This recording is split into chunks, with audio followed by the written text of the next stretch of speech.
Mis vanas eas kõige rohkem rõõmu valmistab? Laulmine, kollektiivis viibimine.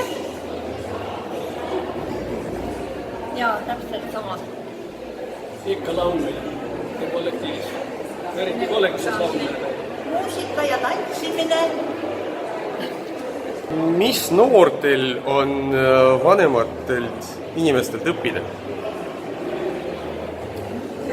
Järjepidevust, püsivust, head tahet.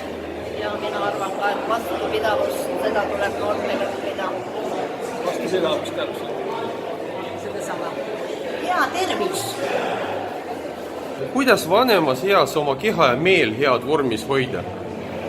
Liikumisega, laulmisega, Rõõmsa meelega.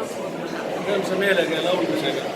ja mina arvan ka, et tuleb olla lihtsalt aktiivne ja palju liikuda. Kas on vanemas eas leidnud uusi hobisid ja millele kuulub vaba aeg? Mina olen näiteks terve elu laulnud ja see on minule väga palju juurde andnud elu läbi. Mina näiteks lähen ka täiskõnu kuulega. Seda me teeme ka. Mina olen terve elu laulnud ja mul on aiamaa ka, kus on aegaselt kiitas.